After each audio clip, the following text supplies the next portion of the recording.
Hey everybody, welcome to another episode of Rooted Podcast. I tell you, I am sorry that this episode's a little late. Had some personal stuff going on, and but we're back and we're so excited to be here. We just had our first hunt of the season, 3-day velvet hunt here in Tennessee, and buddy, it was electric. It was action packed. We had a great time in camp. We ate good, and we're going to tell you all about it. We're going to unpack every single day, tell you all the stories of what happened, and I can't wait. So Ben here had a couple encounters, and let me tell you, he saw a bunch of good deer, and I'm sure he's ready to tell y'all exactly how all those hunts went down with him and Swaggy P up in the tree. Yeah, but before we get into all that, I've got a Bible verse to throw at y'all's way. This is talking about worrying. This is Oh, here something we go. that I've struggled with a lot and still do. But worry is something that, I know that I need to give it to God. I know that I do not need to worry because He's got us. He always has and He always will. But somehow in my humanly brain, I still worry about everything. And this verse right here really points out why we should not worry. It is Matthew 6, and it's 26 through, let's see, 28. And it reads, "Look at the birds. They don't plant or harvest or store food in barns, for your heavenly Father feeds them. Aren't you far more valuable to Him than they? Can all your worries add a single moment to your life? And why worry about your clothing? Look at the lilies of the field and how they grow. They don't work or make their clothing. Yet, okay, that's where it really ends. Is they don't work, they don't make their clothing. You know, here's the thing I'm getting at. It clearly says right there, when you really think about this, in our fast paced society that we live in these days, it's all about what we're eating, where we're eating, what we're wearing, how much money we make, and what kind of house we live in, what are we driving, right? That's what we're worried about. Hmm. But when you look Yeah. at these birds, when you look at the deer, you look at all these creatures that God created, not one of them worries for food. Not one of them stores. They don't plant. They don't harvest like we do. They don't do any of that, and they are all fed. They have everything they need abundantly.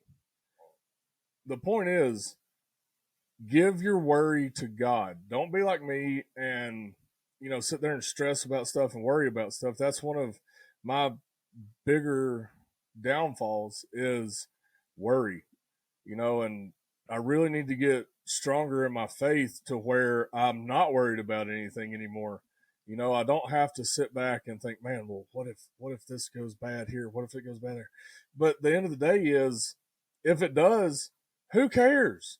It's part of the process. It's part of the story that God is giving us as people to share with others, to reach others. It's all part of our individual story, and everybody's is different. Everybody is unique in their own right.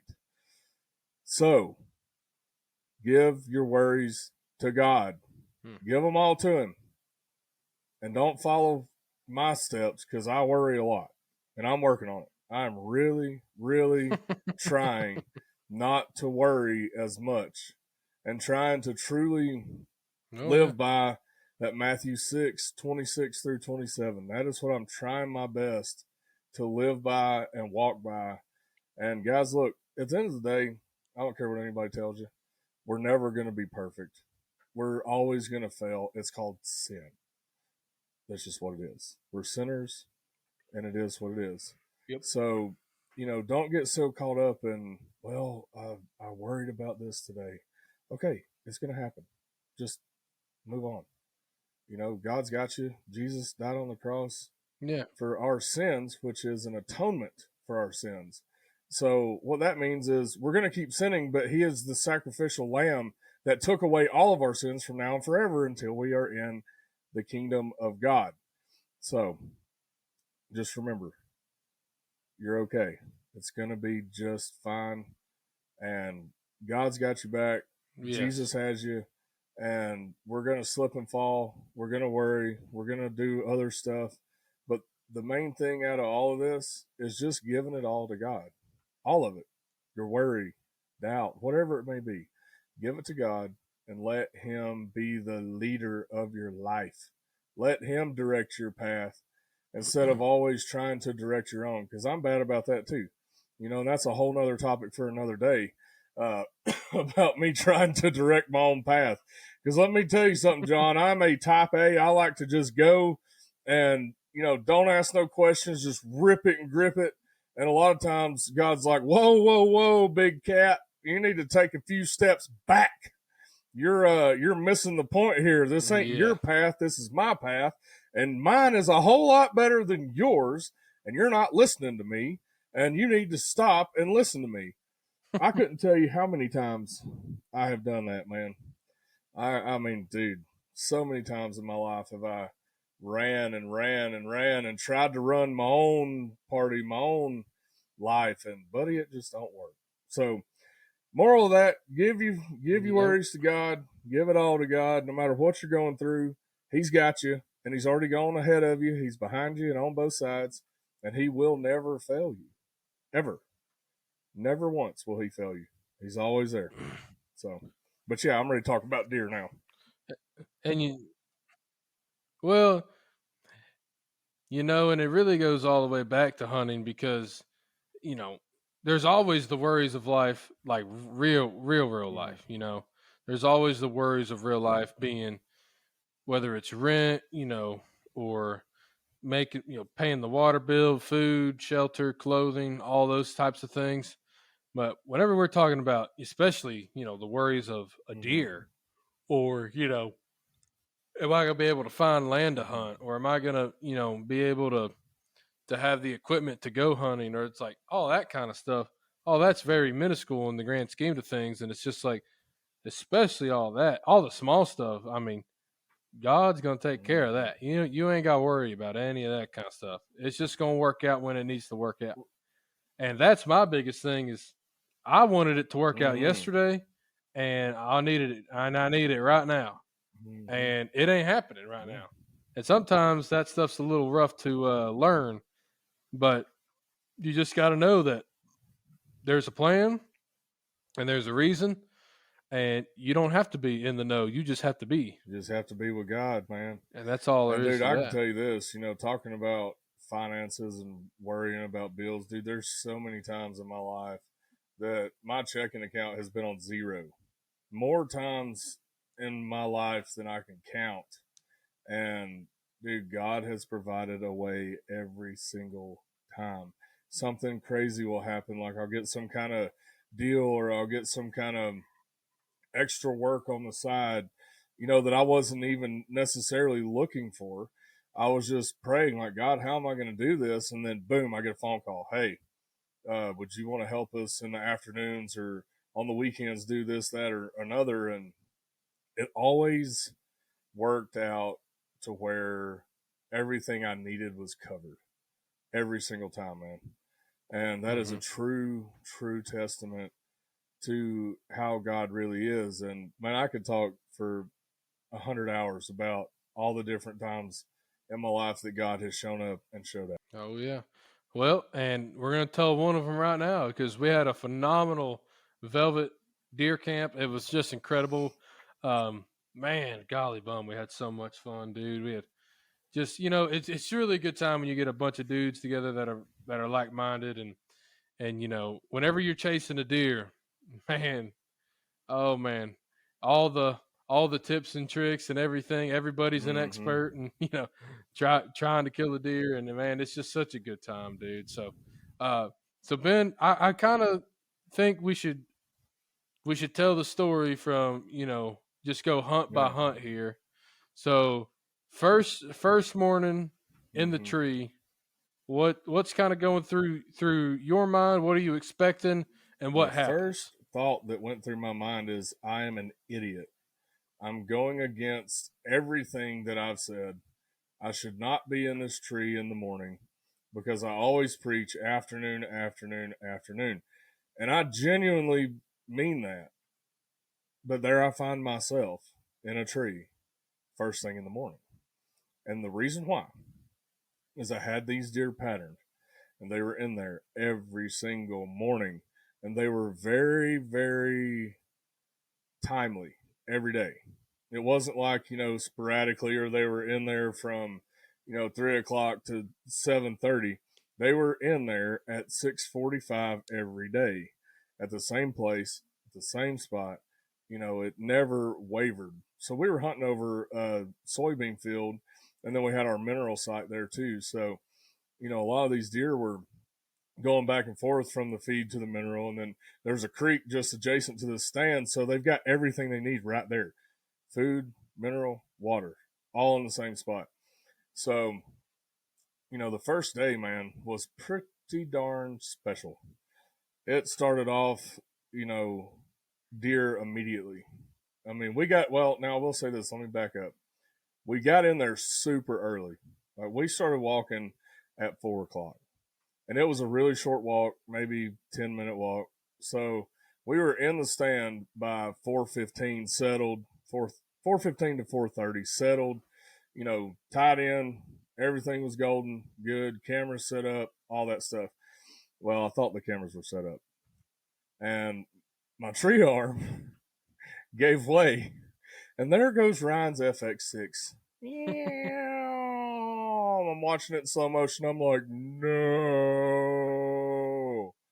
Well, by that time, it had already bumped the platform of tree stand. I was like, oh, excellent. I just ruined this camera. And we just made a terribly loud noise.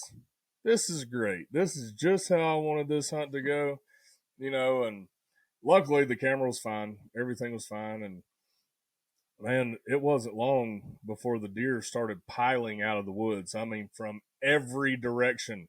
The wind was perfect. It was blowing our scent back to the creek. And I'd noticed on the camera that they were not coming from the creek. I'll take that back. There was one that was coming from the creek, but he only did it one time. Every other time they came from the woodhead on the right or directly in front of us and came across the field. So with the way the wind was, it worked very well for where they were entering and exiting the field. So I thought, okay, this is going to be good. Day starts breaking about 6:15, 6:20, something like that. Or no, excuse me, that was full daylight. 5:45 daylight is coming through.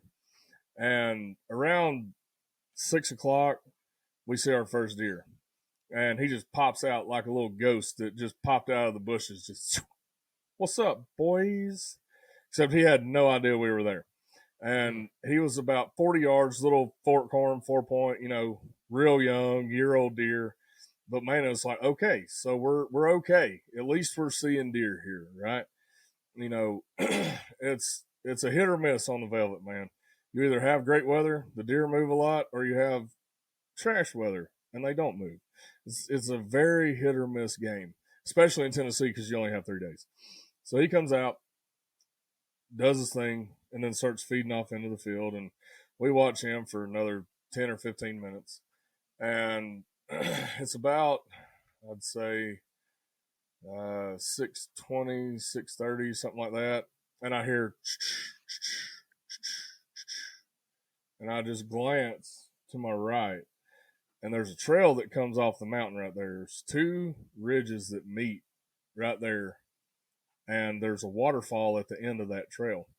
Well, there's this deer's coming. I look over and I was like, oh, shooter buck. Immediately, I knew that he was that 6-year-old buck that I had been chasing for a while, and he has been a nocturnal beast of a deer to try to kill because all he does is nocturnal stuff. He only plays at night.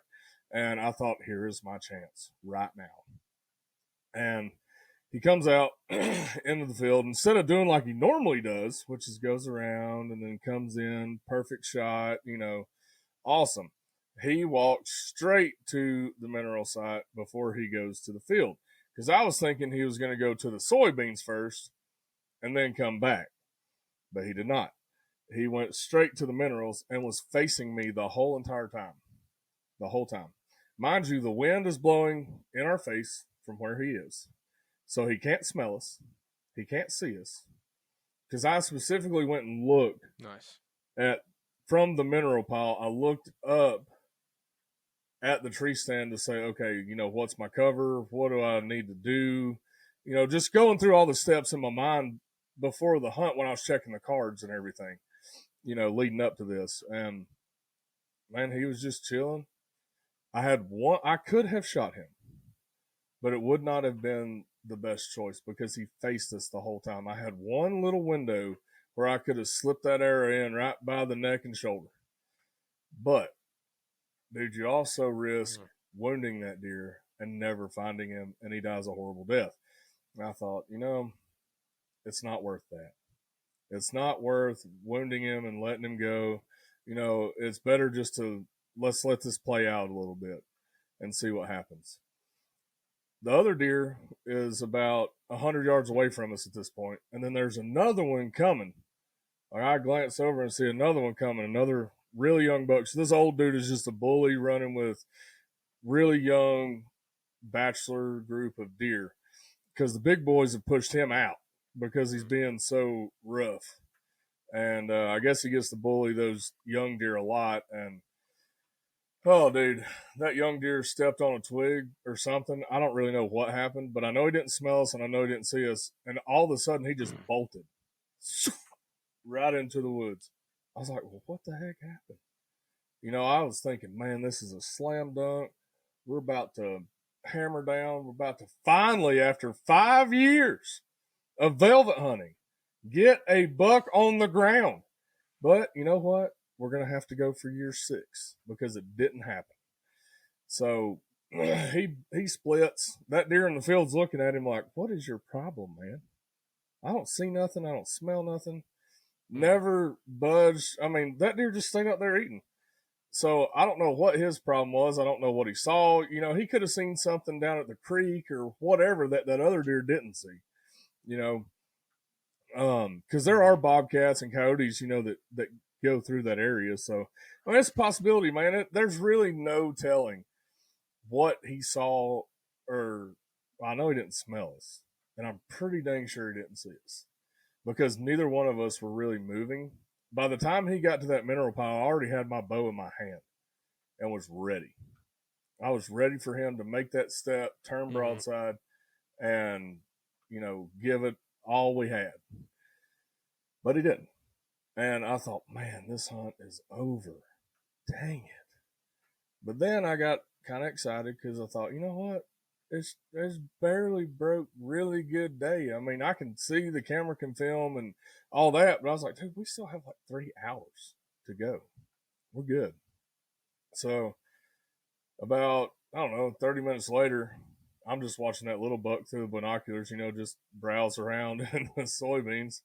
Because you know how I am, I get bored really easily. So he was just, browsing around doing his little tiny baby buck thing. And I see movement on the tree line. I was like, oh, what do we have here? Who's coming to visit us? And it was the bachelor group of the big boys, except for Split. Split was not there. So, folks, Split is a buck that I almost shot last year on the call list because his rack was super tight.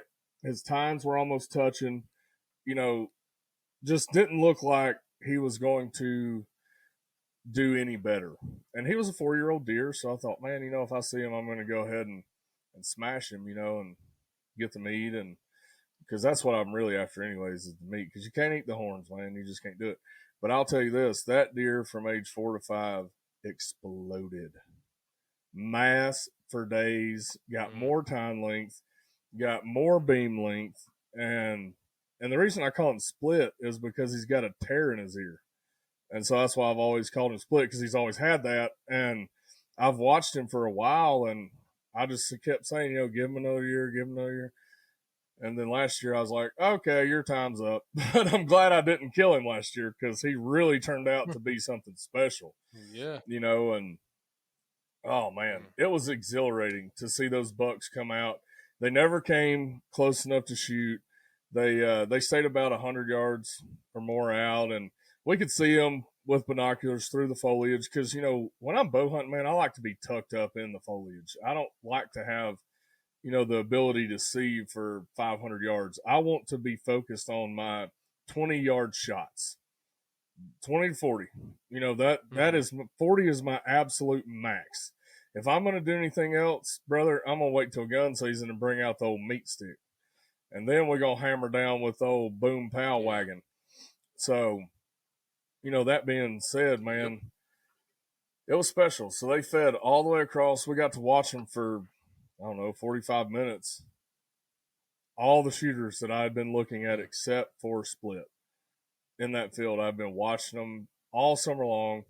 I'm thinking, man, all I need is one of these deer to slip on over and come to this mineral pile, because the way they're facing, they're going to walk in broadside and it's going to be over. Well, they didn't do it. They walked to the woodhead and just went on in, which is great. I'm glad I know that now. So I know which way they're coming in and out. And that was pretty much my hunt first thing that morning, man. You were actually on your way down at this point, and getting ready to get there and get in the stand yourself, and cook probably the best deer meat meal I've ever had in my life. So why don't you tell us how you prepared that deer tenderloin for breakfast? Yeah, so on that Friday I had to work, so after work, I got on down there, and then the next morning, you were hunting, and I was just sitting there thinking, like, man, I need to whip up something, and I brought some deer tenderloin from the house, and you had a bunch of eggs and bacon and sausage, and I was like, all right, well, I'll make the bacon and eggs and sausage, whatever, and then what I did with the tenderloin is, so I thawed it out, and I sliced it up, and I seasoned it, and then I got some flour. I seasoned that, and I dipped it in the flour, and then I just got a pan and put some butter in it and just fried it up in that butter. And then I just baked off the bacon, made the sausage in a pan, made scrambled eggs in a pan, whatever. And then, man, that deer tenderloin was probably one of the most tender tenderloins I've ever had. And part of that was because I took this thing called a Jacarder, which is just a tool that has a bunch of kind of little tiny knives in it, and it basically just cuts whatever meat, and it just kind of tears it apart. It makes it really tender. Man, I thought it was delicious, dude. I know it didn't really last long around that breakfast table that morning. No, it did not, because I had probably over a quarter of it myself, because I tasted one and I was like, ooh wee, sign me up right now. Let me have it. I want it. I need it. I'm going to eat all of it. If nobody touches it, it's mine. But it was gone. I went back in there and it was all gone. I was like, man, no seconds on that? Come on. Yeah, dude. And, I really didn't do too much. I just seasoned it. Little S&P goes a long way. And then some Slap Ya Mamba, maybe a little garlic powder, but nothing wild and crazy. That's for certain. But now I know we had some guests in camp. And these two boys, they got a little wild hair in them that same day. And I know you went out and you bush hogged some corn out of the cornfield there. And them boys just decided that they were going to set themselves up a lock on, and one of the boys hunted out of a saddle. And now you could probably tell this a little better, but why did they move from where they were to set this up, this other stand location? The field they're sitting in, I call it the Field of Dreams, because it's wrapped in corn, and there's always different bucks traveling through there at any given time of the year. Anytime you go and sit there and hunt that stand or the shooting house, it's going to be something. You may not see the same buck twice, or you might see him for 5 days in a row. It's just one of those places that is super cool, because right in front of you, when you're sitting in that shooting house, there's two ridges that meet. One of them wraps all the way back around to the graveyard field, which is the next door field. You can see it from the shooting house. And then behind you, there's two more ridges that meet. And there's roads coming off all these ridges. So these deer have an easy travel access down to the bottom from behind you and in front of you. And they also like to come down. So if you're in the stand and you look to your left, there's a little bottom down there and it bottlenecks before it goes through to the next field. And dude, those bucks love coming from the left-hand side because there's an old logging road that runs up halfway up that mountain all the way down and then comes down in that field that's just across the creek.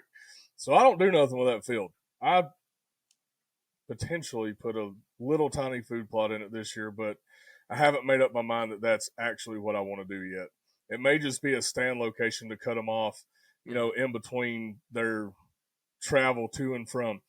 But those bucks will walk that old logging road and then come down that old field, cross the creek, and walk in the corn rows all the way up. And sometimes they go right by the shooting house. Sometimes they go around and go in front of the shooting house.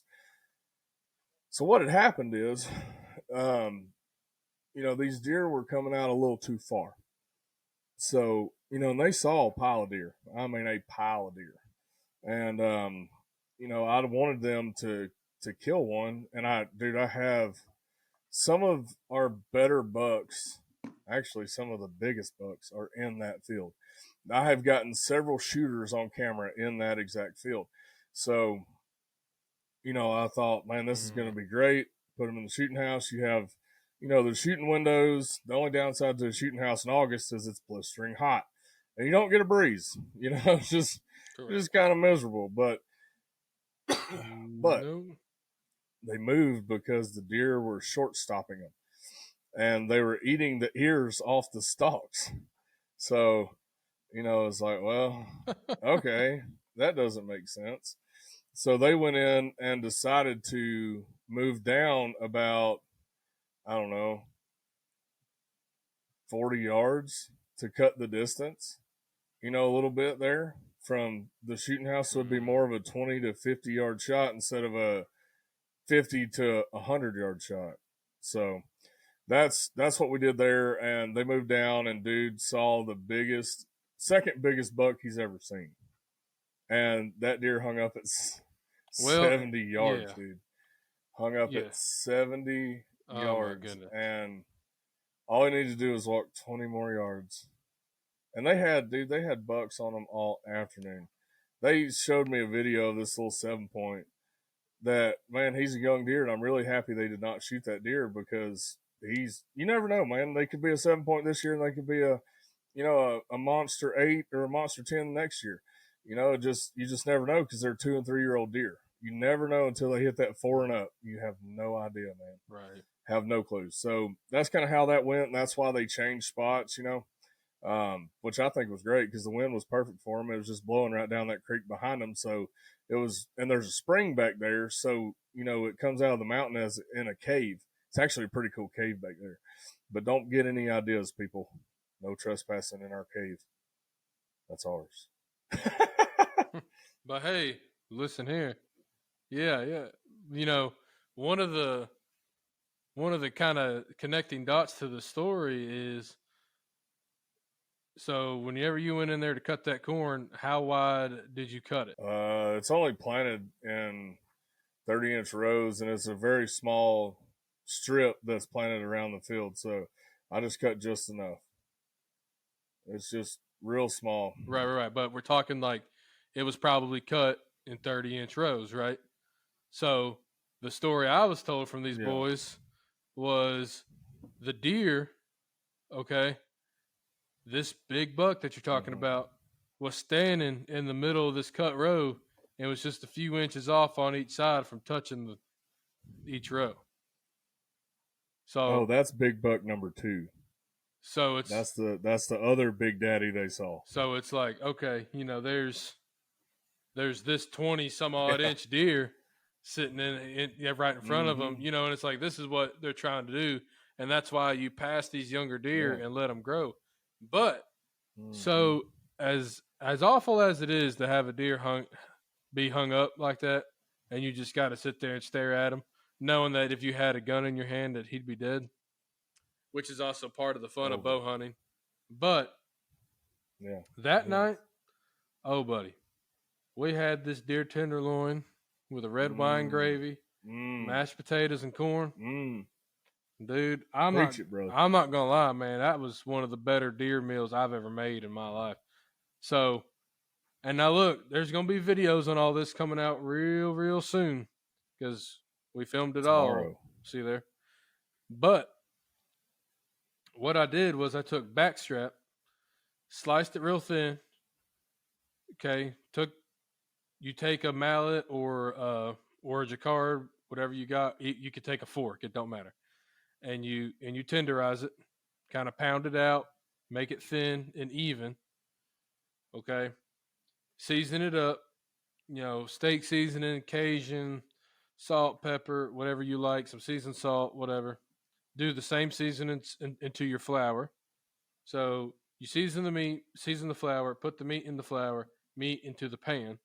Now, before all that happens, I sauteed an onion in this pan, took out the onions. Okay, then I put a bunch of butter in there, fried it up in some butter.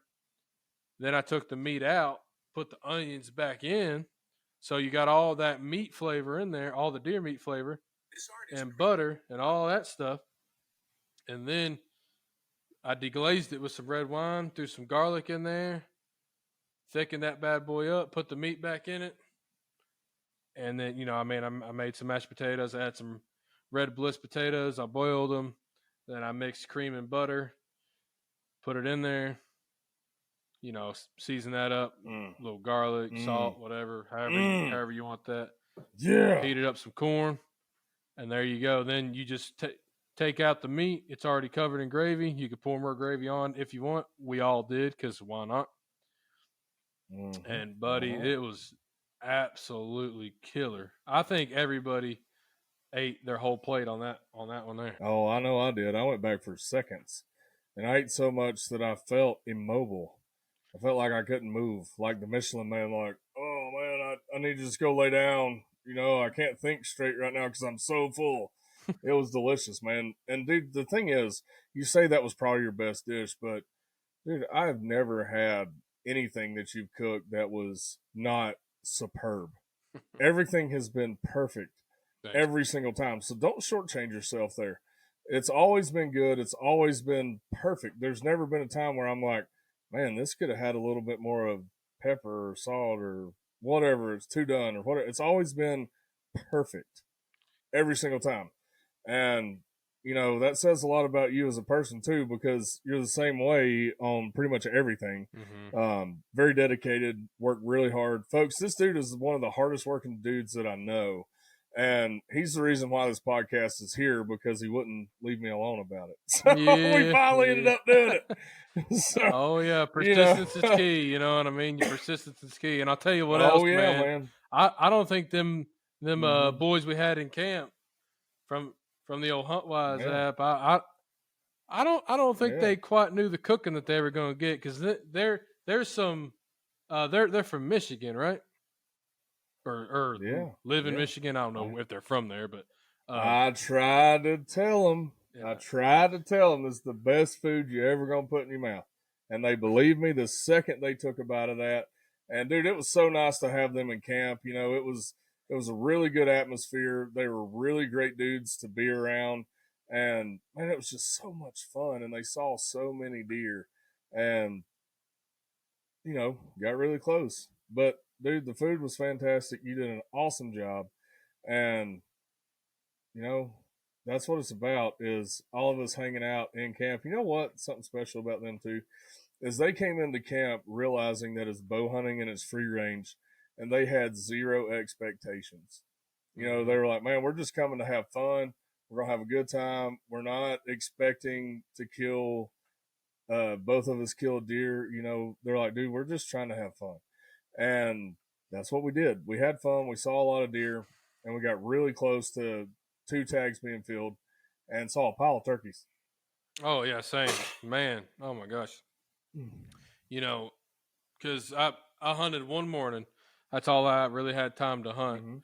and ended up not seeing a deer. But it was also, it was oddly cold for the August hunt in the morning, Mhm. especially that morning. It Yeah. was Sunday morning. I mean, dude, it was like Mhm. 40 something or like low 50s at least. It It's was cold. high 40s, low 50s, Yeah. which I know isn't cold, but in August, when you're used to sitting in 90 something degree heat during the hunt, it's a With big change. 115 I index. mean, Yeah, it's a big change. and look, it Yeah. was a big change for the deer too, but so really not all of an eventful hunt, had a bunch of squirrels and stuff, but anyway, whenever we were leaving, we saw a pile like 20 or 30 of them turkeys just hanging out. Pretty Mhm. crazy, really. Yeah. Mhm. Man, we saw the same thing. Everybody saw a pile of turkeys. I wish you would have had more time, man, and didn't have to get back so early. But you know, hey, That's the life. bow opener is just a few weeks away, buddy. We're gonna be Mm. right back in the saddle together, running and gunning, my friend. Oh yeah, it's gonna be a great time, and maybe we Yeah. could cook another deer special. And I also made some Cajun ground deer like mac and cheese. It was basically just Cajun mac and Hmm. cheese. It was good, and what what I'm getting at is we can, I have the ability to remake all this stuff, so we just need to get you on down here, Yeah. and and, Yeah. and I need to go down there and again and just hang Yep. out and make it happen. And because I'll tell you, dude, it's Hmm. such a fun time. I love deer camp. I love being around everybody and just the vibe of what's going on. Hmm. It's so special, and you know Yeah. we got a lot of ideas over here at Camp Rooted. So I will tell Hmm. folks to kind of Oh yeah. stay tuned and listen. It's going to be everything from the big old mature buck to we might just go on a little bit of a killing spree this early bow season. You never quite know with us. Hey, you never know, man. I heard there may be a new spot that needs some does taken out, and I'm not afraid to sling an arrow at a doe and put some fresh back straps on the griddle. Not at all. Look. I'm all about shooting a big, nice deer. I'm all about it. I got one at the Hmm. taxidermist right now. It's Yeah. it's almost done. Can't wait. I Hmm. love it. But Yep. if a local Hmm. farmer calls me and says, "Hey, I have a deer problem and you're the solution," I'm not going to wait for the biggest deer. I'm going to be the solution to his problem. And we're going to swack Yes. and stack, as they say. And I cannot wait. Boy, I'm excited. Yeah. We're what 4 weeks away, Hmm. and it just can't get here soon enough. So actually, tomorrow I'm going to go out Yeah. and scout that property a little bit better. I've got one of the brand new Wise Eye cameras, the Mini 2. I'm excited to see how that works out. Oh yeah. And man, I'm gonna. It's gonna be awesome, Oh, dude. You're gonna dude, love it. I already love it. I didn't even use it yet, but I will have an Yeah. update on that on in a couple, probably 2 or 3 episodes from now. I'll probably have an update for that, Hmm. and an update on that property. So, things are happening. I'm really Yeah. excited, and I just can't wait to get going. And I can't wait to get back in the kitchen Hmm. too and make me some more deer meat. I'm kind of hungry now that I'm thinking about it. I'm gonna have to go in there and make me some. Yeah, me too, dude. I'm sitting here thinking about that Cajun deer mac and cheese, and I'm thinking, man, wouldn't that be fantastic right now? Yeah, Like I could right about use some now. of that right now in Mm. my life. Well, So you never know, dude. We may spend opening day together in East Tennessee, or we may come on down to Middle Tennessee. You never know. We'll see what happens. But we're always ready to go and oh yeah, sling an arrow, click that safety off a rifle, whatever it is, and then can't leave out them ducks. I'm a duck oh man. yeah. Now, I love them ducks. oh, we are going to Oh shoot the yeah, ducks too. sure Don't you enough. worry about that. Mm-hmm. Boom, boom, brah, limits Yeah, for days. exactly. So Or I just miss. yeah, that happens too. But you know You'll what? have That's that. okay. Yeah, So, man, I it just know we is. had a Get out phenomenal there. velvet hunt, and Mm-hmm. man, I just can't wait for real opening day, and I'm excited, Yeah. man. I'm excited. I'm ready to go. Mm-hmm. Me too, dude. Me too. Well, if you don't have anything else, brother, I think we touched this one pretty darn solid because now all I'm thinking about is tenderloin and Mm. Cajun mac and cheese. Well, listen, That's all I can think about right now. if you're listening to this and you think, man, that sounds good, well, lucky for you, because we've got videos coming out. I'm going to teach you how to do it. All you got to do is watch and listen. Mhm. I'm going to show you how to do it, and it's Yep. going to be fantastic. And we got more videos like that coming down the pipe. Don't you worry. It's going to become a regular thing here. And other than that, It man, is. you know, all I've got to say is just check us out on all of our socials. Check us out wherever you like to listen to podcasts. Please give us a rating. Please leave a comment. All those sorts of things really help us out. You can also support this podcast by the link in the description. Click on that bad boy and donate whatever you feel necessary. And as always, happy hunting. See ya. Hey, rednecks out.